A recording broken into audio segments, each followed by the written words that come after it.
Please कहानी skip मत करना। ये कहानी आपकी आंखों से आंसू ला देगा। ये कहानी है हरे भरे वादियों के बीच बसा प्रेमपुर नामक साम्राज्य का। वहाँ पर एक खूबसूरत राजकुमार के साथ उसके महाराज ज्वाला राज करता था। महाराज बड़ा बूढ़ा हो चला था और अपनी अंतिम सांसें गिन रहा था और युवराज को राजा बनाने की घोषणा करके इस सोच में डूबा था कि कहीं पड़ोसी राज्य हमला न कर दे और इसी कारण से जल्द गुरुकुल से राजकुमार को बुलाकर राजा बनाया जाए। और फिर राजकुमारी भी शादी योग्य हो गई है। तभी जोर जोर से घंटे की आवाज़ सुनाई देने लगा। सावधान, पड़ोसी राज्य के राजा कीचरमल ने हमला कर दिया। तेज कदमों के साथ सेनापति महल में आए और बोले, महाराज, पड़ोसी देश के राजा ने 3000 सैनिकों के साथ हमला कर दिया है। हमारे पास सिर्फ 1000 सैनिक है अभी।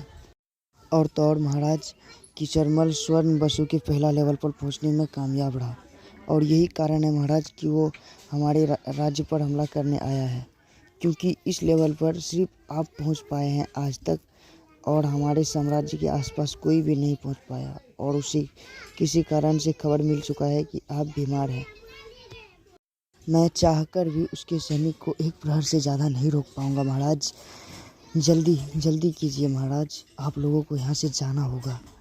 राजकुमारी वसुंधरा, आप एक योग्य योद्धा हो। उम्मीद करता हूँ कि सब अच्छा होगा। आप महाराज के साथ एक जत्था सैनिक को लेकर और दासी के साथ गुप्त मार्ग से महल से बाहर निकल जाइए। राजकुमारी बोली, नहीं सेनापति, मैं कायर नहीं हूँ, मैं आपके साथ लड़ूंगी। लेकिन सेनापति ने साफ साफ मना कर दिया, नहीं, तुम्हें महाराज का सुरक्षा करना होगा। जल्दी जाओ, राजकुमार भी अभी नहीं है।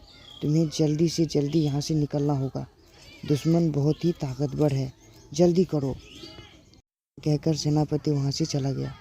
राजकुमारी महाराज के साथ गुप्त मार्ग से बाहर निकल गया और सेनापति कुछ सैनिकों के साथ युद्ध स्थल की तरफ बढ़ा। और सेनापति को यह देखकर बहुत हैरानी हुई। उसका 1000 सैनिक 3000 सैनिक से बराबर का टक्कर ले रहा था। सेनापति में नई जोश आ गया, क्योंकि सेनापति भी स्वर्ण बसु के पहले लेवल पर पहुंचने से एक कदम दूर था। और इसी जोश के साथ सेनापति ने ललकार दिया महाराज कीचरमल को, महाराज आइए और हमसे दो हाथ कीजिए। आज कीचरमल ने कहा, तुम्हारा राजा कहाँ मर गया, पहले मेरे सेनापति से तो निपट लो। कीचरमल का सेनापति भी काफ़ी ताकतवर था, लेकिन वो अभी बिंब के चरम पर था। मैं महाराज ज्वाला का सेनापति शैतान सिंह ये प्रण लेता हूँ, जब तक कीचरमल का सर नहीं काट देता तब तक नहीं थकूंगा और ना ही रुकूंगा। तुमने अच्छा नहीं किया कीचरमल। सेनापति शैतान सिंह बहुत ही गुस्से में आगे बढ़ने लगे और कीचरमल का सेनापति जैसे ही सामने आया, शैतान सिंह ने आओ देखा ताओ बिना किसी टेक्निक का इस्तेमाल किए हुए अपनी तलवार को घुमाया और एक बार में ही उसे फाड़ दिया, सर से लेकर पांव तक 2 हिस्सों में। उस हमले में सेनापति ने अपना आधा से ज़्यादा शक्ति इस्तेमाल कर दिया था और फिर वो गुस्से में कीचरमल की तरफ बढ़ने लगा। कीचरमल भी बहुत ताकतवर इंसान था और अनुभवी भी था। कीचरमल और शैतान सिंह के बीच मुकाबला शुरू हुआ। कीचरमल ने अपनी खानदानी तकनीक का इस्तेमाल किया, क्योंकि वो समझ चुका था शैतान सिंह से जीतना बहुत मुश्किल है। तो शैतान सिंह महाराज कीचरमल के जितना ताकतवर नहीं था, लेकिन टेक्निक के मामले में वो भी उससे कम नहीं था।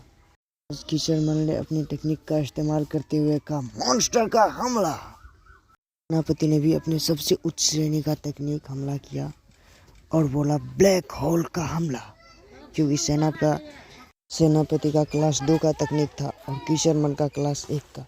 देखते ही देखते सारा मॉन्स्टर सेनापति के हमले से मारा गया, लेकिन कमज़ोर होने के कारण सेनापति एक हमला से ज़्यादा नहीं झेल पाया। सेनापति के मुंह से खून निकलने लगा। आज कीचरमल ने भी अपने आधा से अधिक शक्ति खत्म कर चुका था। कीचरमल जानता था अगर सेनापति को खत्म करना है तो पूरी शक्ति लगाना होगा। अगर एक बार पूरा शक्ति खत्म हो जाता, शक्ति भरने के दौरान वो खतरे में आ सकता था और इस कारण से उन्होंने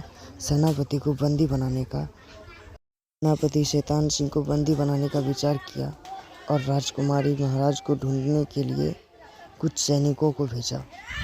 उनमें से एक सैनिक ने हालात समझते हुए वहां से भागकर राजकुमार को खबर देने के लिए गुरुकुल की तरफ रवाना हो गया। राजकुमार का युद्ध शैली बहुत ही अच्छा था और वो बिंब के चरम पे थे। राजकुमार कभी भी स्वर्ण वसु में प्रवेश कर सकता था। तो क्या राजकुमार अपनी बहन को बचा पाएगा? क्या वो अपने पिता और सेनापति का बदला ले पाएगा? अपने राज्य को क्या राजकुमार बचा पाएगा? सुनने के लिए सब्सक्राइब कीजिए प्रभु कुमार 910 को। चित्र अच्छा लगे तो लाइक कर दीजिए और कहानी अच्छी लगे तो शेयर कर दीजिए। अगला एपिसोड आपको मिलेगा कल, वो भी बिल्कुल फ्री। ये हमारा पहला कहानी है, तो प्लीज़ सपोर्ट कीजिए। और वीडियो कैसा लगा एक प्यारा सा कमेंट कर दीजिए। थैंक यू सो मच, आप लोगों ने मेरे वीडियो को देखा।